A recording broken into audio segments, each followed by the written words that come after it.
आज तक आपने कई सारे नवाबों के बारे में सुना होगा जो कि अपनी कट्टरपंथी के लिए जाने जाते थे, जो बस अपने धर्म से प्यार करते थे और बाकी धर्मों से बहुत ज़्यादा नफरत करते थे। लेकिन आज मैं आपको जिस इंसान के बारे में बताने जा रहा हूँ वो भले मुस्लिम था, लेकिन वो हिंदू धर्म को बहुत ज़्यादा प्यार करता था और हिंदुओं के लिए बहुत ज़्यादा काम भी करता था। मैं बात कर रहा हूँ अवध के आखिरी नवाब वाजिद अली शाह के बारे में, जो भले ही मुस्लिम नवाब थे लेकिन इसके बावजूद वो हिंदुओं को बहुत ज़्यादा प्यार करते थे। यही नहीं, वो हर साल श्री कृष्ण भी बनते थे। मैं बात करूँ उस समय जब लखनऊ में अवध के नवाब का राज हुआ करता था, तब हर साल वहाँ पे एक नाटक हुआ करता था जिसमें अवध के नवाब श्री कृष्ण का किरदार निभाया करते थे और उनकी बेगम बनती थी वो सभी गोपियाँ।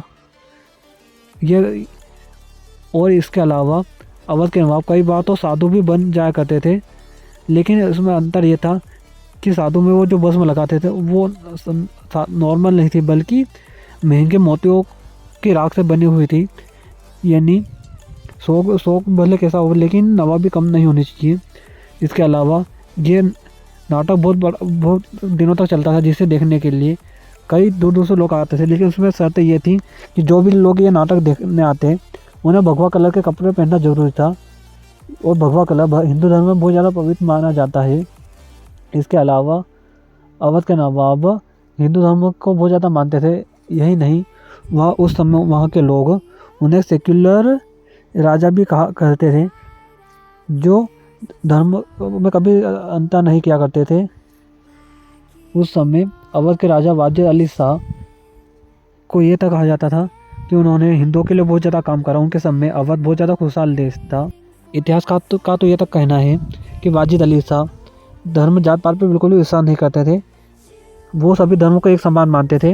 उनके राज्य में हिंदू और मुस्लिम बहुत ज़्यादा खुशी से रहा करते थे।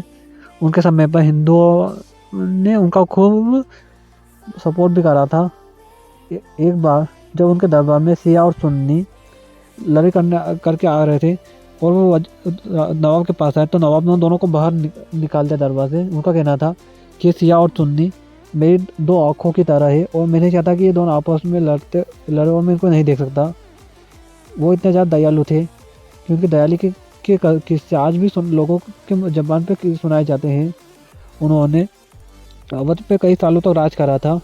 उनके राज में कभी भी अवध के लोगों को कोई दिक्कत नहीं। लेकिन जब 1857 की क्रांति में अंग्रेज़ों ने अवध के नवाब को पकड़ लिया और अवध पर पूरी तरह राज कर लिया, जिसके बाद अंग्रेज़ों ने अवध से बहुत ज़्यादा लूटपाट करी थी। यही कारण था कि एक समय पर अवध, जो कि दुनिया के सबसे अमीर शहरों में से एक हुआ करता था, वही अवध आज इतना ज़्यादा पीछे आ चुका है।